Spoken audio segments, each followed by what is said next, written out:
চাও আমার কাছে? কিছু তো চাইনি আমি। চাওনি তা ঠিক, তবু কেন এমন ঝড়ের মতো ডাক দাও? জানি না, ওদিকে দেখো, রোদ্দুরের উপর মতো জল, তোমার চোখের মতো দূরবর্তী নৌকো, চতুর্দিকে তোমাকেই দেখা। সত্যি করে বলো কবি, কি চাও আমার কাছে? মনে হয় তুমি দেবী। আমি দেবী নই। তুমি তো জানো না তুমি কে। কে আমি? তুমি সরস্বতী। শব্দটির মূল অর্থে যদিও মানবী, তাই কাছাকাছি পাওয়া। মাঝে মাঝে নারী নামে ডাকি। হাসি পায় শুনে। যখন যা মনে আসে তাই বলো, ঠিক নয়? অনেকটা ঠিক। যখন যা মনে আসে। কেন মনে আসে? কি চাও বলো সত্যি, কথা ঘুরিও না। আশীর্বাদ। আশীর্বাদ আমার? না সত্যিই যিনি দেবী? তুমি তো সেই।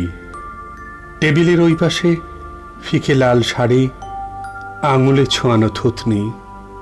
উঠে এসো, আশীর্বাদ দাও, মাথার ওপরে রাখো হাত। আশীর্বাদে আশীর্বাদে আমাকে পাগল করে তোলো। খিঞ্চে ধরো চুল, আমার কপাল নখ দিয়ে চিরে দাও। যথেষ্ট পাগল আছো, আরো হতে চাও বুঝি? তোমাকে দেখলেই শুধু এরকম, নয়তো কেমন শান্ত শিষ্ট। না দেখাই ভালো তবে, তাই নয়? ভালো মন্দ জেনে শুনে যদি এ জীবন কাটাতুম, তবে সে জীবন ছিল শালিকের, দোয়েলের, বনবিড়ালের কিংবা মহাত্মা গান্ধীর ইরি ধানে। ধানের পোকায় যে জীবন। যে জীবন মানুষের। আমি কি মানুষ নাকি? ছিলাম মানুষ বটে তোমাকে দেখার আগেই। তুমি সোজাসুজি তাকাও চোখের দিকে, অনেকক্ষণ চেয়ে থাকো, পলক পড়ে না। কি দেখো অমন করে? তোমার ভিতরে তুমি। শাড়ি সজ্জা খুলে ফেললে তুমি, তার আড়ালেও যে তুমি। সে কি সত্যি আমি, না তোমার নিজের কল্পনা? শঙ্খ কি? এইমাত্র দেবী বললে। একই কথা। কল্পনা আধার যিনি, তিনি দেবী।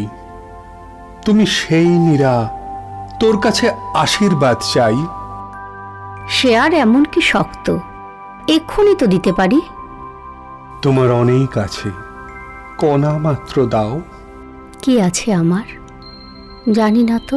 তুমি আছো, তুমি আছো, এর চেয়ে বড় সত্য নেই।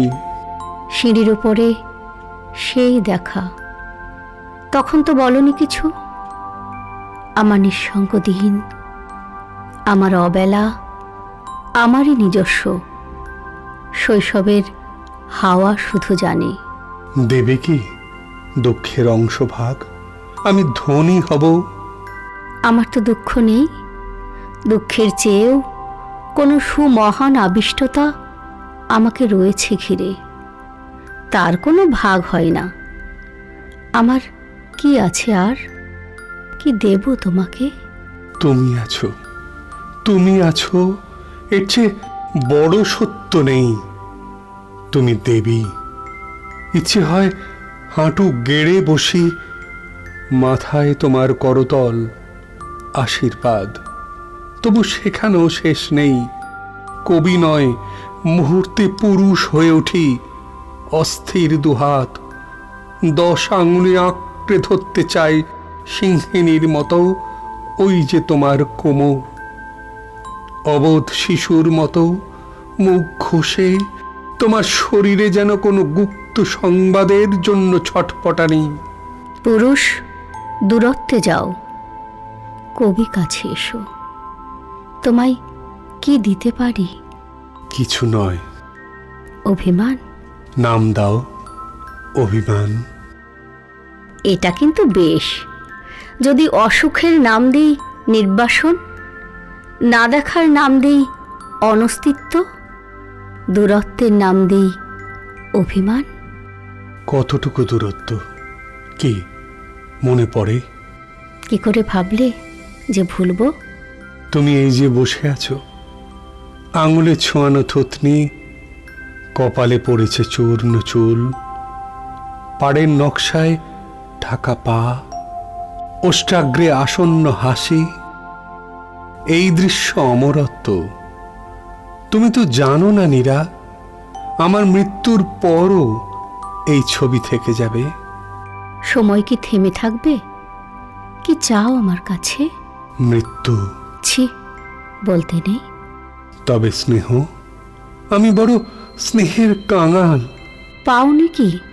বুঝতে পারি না ঠিক। বয়স্ক পুরুষ যদি স্নেহ চায়, শরীরও সে চায়। তার গালে গাল চেপে দিতে পারো মধুর উত্তাপ। ফের পাগলামি। দেখা দাও। আমিও তোমায় দেখতে চাই। না, কেন? বলো না, কখনো বলো না আর ওই কথা। আমি ভয় পাব। এ শুধুই একদিকের। আমি কে? সামান্য, অতি নগণ্য কেউ না, তবু এত স্পর্ধা করে তোমার রূপের কাছে। তুমি কবি? তাকে মনে থাকে? বারবার ভুলে যাই। অবুঝ পুরুষ হয়ে কৃপা প্রার্থী। কি চাও আমার কাছে? কিছু নয়।